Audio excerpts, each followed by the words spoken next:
Hello viewers. आज हम discuss करेंगे कैन वी चेंज दिस की questions answers. What was the site that the narrator found amusing, यानी से कौन सा ऐसा नज़ारा था जिसको देखकर वो खुश हुई या फिर वो उसने मजाक उड़ाया या फिर उसको अच्छा लगा, अम्यूजिंग लगा। वॉज इट रियली सो, क्या वो वाकई ऐसा ही था? The narrator saw an elder of first street holding a parcel. Narrator ने देखा कि उसकी बिरादरी का एक जो बुजुर्ग है वो एक पार्सल पकड़े हुए है। The way he was carrying the parcel made the narrator laugh, यानी कि जिस तरीके से उसने पैकेट को पकड़ा हुआ था, इसकी ये देखकर वो नरेटर जो है वो हंसी। The old man was holding the packet by its string, यानी कि जो उस बूढ़े व्यक्ति ने उस पैकेट को एक रस्सी के साथ पकड़ा हुआ था, without touching any part of the parcel, यानी कि वो पैकेट के किसी हिस्से को टच नहीं करता था। No it was not a funny side, ये कोई मजाकिया नज़ारा नहीं था। Because he was doing it as an untouchable, क्योंकि उसको ऐसा अनटेबल यानी कि अछूत के रूप में करना पड़ता था। Why was the narrator's Anna not amused by her story, यानी कि जब नरेटर ने अन्ना को ये स्टोरी सुनाई तो वो खुश क्यों नहीं हुई? Anna was not amused by her story because he knew that the elder from their community had to humble himself for a neighbor. वो खुश इसलिए नहीं हुई क्योंकि उसको पता था कि हमारे जो बड़े बुजुर्ग हैं, हमारे जो लोग हैं, उनको नईकर यानी कि जो बड़ी जात वालों के आगे झुकना पड़ता है, उनके सारे काम करने पड़ते हैं। It was not a matter of amusement, ये कोई मनोरंजन का विषय नहीं था। What feeling did the realisation of truth evoke in the narrator, यानी कि जब नैरेटर को असलियत का पता चलता है, एहसास होता है, तो उसकी क्या फीलिंग्स होती हैं? द नैरेटर बिकेम सैड, जो नैरेटर है वो उदास हो गई। She felt angry at such humiliation, यानी कि उसको बहुत ज़्यादा गुस्सा आया इस तरह की बेइज्जती पर। What humiliation did the lower caste have to face, यानी कि कौन कौन से अपमानों को फेस करना पड़ता था, सामना करना पड़ता था छोटी जात वालों को। They had to work for the higher caste without touching their things, यानी कि उनको बड़ी जात वालों के लिए काम करना पड़ता था बिना उनके सामान को हाथ लगाए। The narrator's grandmother was called by her name because she belong to the lower class, जो नैरेटर की दादी है उसको उसके नाम से बुलाया जाता था क्योंकि वो छोटी जात से संबंध रखती थी। The Naicker woman would pour out the water from the height of a 4 feet and lower caste people drank it with cupped hands, यानी कि जो बड़ी जात की जो औरत थी वो 4 फीट ऊंचाई से वो पानी डालती थी और बेचारे जो लोअर कास्ट वाले होते थे उसको कप करके उसको पीते थे। They were given the leftover rice, उनको रात के बचे हुए खाने, बचे हुए जो चावल थे उनको खाने के रूप में दिए जाते, एंड करी फ्रॉम द प्रीवियस इवनिंग, और जो सब्ज़ी होती वो रात की बची हुई सब्ज़ी दी जाती। Naicker was furious, why was this justified, Naicker को बहुत ज़्यादा गुस्सा आता था, गुस्सा आ रहा था, क्यों, क्या ये सही था? Naicker was furious because a pariah lad had dare to speak to him disrespectfully, Naicker गुस्से से बहुत ज़्यादा पागल हो रहा था क्योंकि एक पराया यानी कि एक जात जो है पराया, छोटी जात, उसके लड़के ने उससे बेइज्जती से बात की, डिसरिस्पेक्टफुली बात की।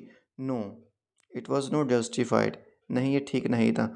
But the norms of the society made this behaviour acceptable, हालांकि जस्टिफाइड नहीं था लेकिन समाज में जो रूल चल रहे थे उसने इसको स्वीकृत बना दिया था। What discrimination did the narrator undergo on a daily basis eight school, यानी कि कौन कौन से पक्षपातों का नैरेटर को सामना करना पड़ता था जब वो स्कूल में जाती थी। The narrator carried water to the teacher's house, narrator को टीचर के लिए पानी ले जाना पड़ता था।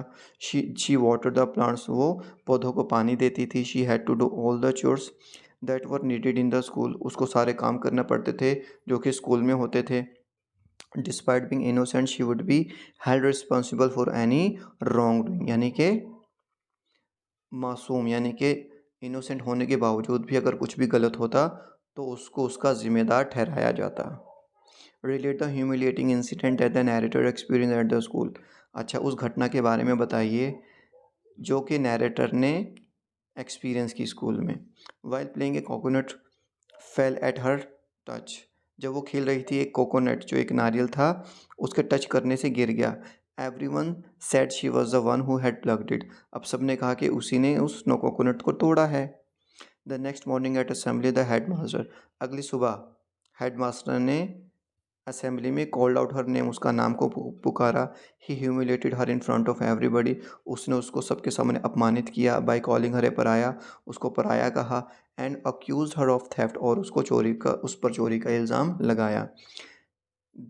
देन, ये दे नहीं है, THEN है यहाँ पर, ठीक है। Then he asked her to stand outside and did not allow her to enter the school, तो उसने उसको बाहर खड़े होने के लिए कहा और उसने उसको स्कूल में आने से मना कर दिया।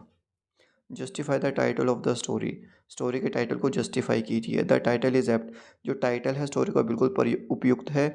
As it tells us about the social practices that have been carried on for centuries, क्योंकि हमें ऐसी रीतियों के बारे में बताता है जो हज़ारों साल से चली आ रही हैं विच नीड टू चेंज, और जिनको बदलना चाहिए, जिनको बदलाव की ज़रूरत है।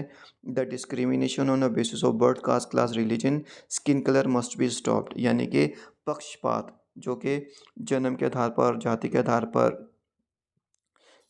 क्लास के आधार पर, धर्म के आधार पर और चमड़ी के आधार पर होता है, इसको रुकना ही चाहिए।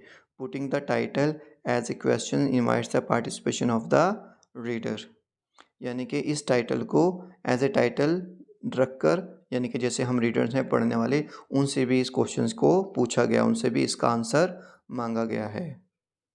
But socio economic strata did the narrator belong to, यानी कि समाज की किस रैंक से, यानी कि किस जाति से वो संबंध रखती थी। Quote words and phrases from the text to support your answer, यानी कि इस चैप्टर में जो फ्रेज हैं उनको कोट करो। The narrator belong to a lower class, जो नैरेटर थी वो लोअर कास्ट से बिलोंग करती थी। What did it mean when they called us पराया, यानी कि किससे पता चलता है क्या मतलब है जब वो हमें पराया कहते हैं। Everyone seemed to think Harijan children were contemptible, हर कोई ये सोचता था कि हरिजन के जो बच्चे हैं वो निंदा योग्य हैं। How was the narrator different from others who face discrimination, यानी कि नैरेटर दूसरे लोगों से, दूसरे बच्चों से अलग कैसे था जब वो पक्षपात का वो सामना करती थी। वो she was angry about the way she was treated while the other accepted it as their fate, यानी कि नैरेटर को बहुत ज़्यादा गुस्सा आता था जब उसके साथ इस तरह का व्यवहार किया जाता था, जबकि जो दूसरे लोग थे उसको स्वीकार कर लेते थे। She was being sent to school, उसको स्कूल भेजा गया। She was good at study, वो पढ़ाई में अच्छी थी। एंड टॉप्ड हर क्लास, वो अपने क्लास में अव्वल आती थी। What alternative Anna suggest to the narrator, यानी कि अन्ना ने नैरेटर को क्या सुझाव दिया। Do you agree with him, क्या आप उससे सहमत हैं। Anna told her that the best way to gain acceptance was through learning and education, Anna ने उस नैरेटर को समझाया है कि समाज में स्वीकृति पाने का सिर्फ एक यही तरीका है कि आप अच्छे से सीखो और एजुकेशन हासिल करो। Yes I agree with him, हाँ मैं उससे सहमत हूँ। As the narrator write a page in your diary after humiliating day at school, यानी कि मान लो आप नैरेटर हो, आपको इस अपमान का सामना करना पड़ा, एक डायरी का पेज लिखो। अच्छा, ये डेट है, ठीक है ना, डे है, ये तो पैटर्न है, dear diary.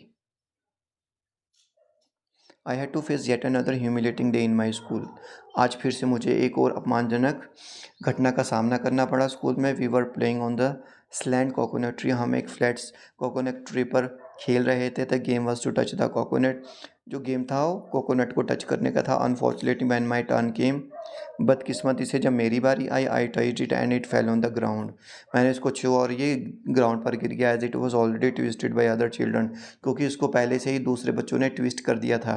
Now all the children blame me for plucking the coconut, अब सारे बच्चों ने मुझे दोष दिया कि मैंने ये कोकोनट नारियल तोड़ा है। The matter reach to our school, ये जो मैटर है स्कूल में चला गया था। Headmaster humiliated me in front of everybody, headmaster ने मुझे सबके सामने अपमानित किया। ही called me pariah and did not allow me to enter the school, उसने मुझे पराया कहकर बुलाया और मुझे स्कूल में आने से मना कर दिया। I had to go to the priest and begged him to give me permission, मुझे प्रीस्ट के पास जाना पड़ा और मुझे मिन्नती करनी पड़ी कि मुझे परमिशन दे दो स्कूल में वापस जाने की। इवन द प्रीस्ट ह्यूमिलेटेड मी, यहाँ तक कि जो प्रीस्ट था, जो पुजारी था, उसने भी मुझे मेरा अपमान किया। By saying that I was from cherry, ये कह कर के मैं चेरी जार से संबंध रखती हूँ, so I must have done it. इसलिए अवश्य ये ज़रूर मैंने ही किया होगा। I can't stop my tears. मुझसे मेरे आंसू नहीं रुक रहे। I will raise my voice against this injustice when I grow up. ठीक है, जब मैं बड़ी हो जाऊँगी तो मैं इसके खिलाफ आवाज़ उठाऊँगी। I feel sleepy now, good night. अब मुझे नींद आ रही है, good night. Thank you so much, have a nice time, take care.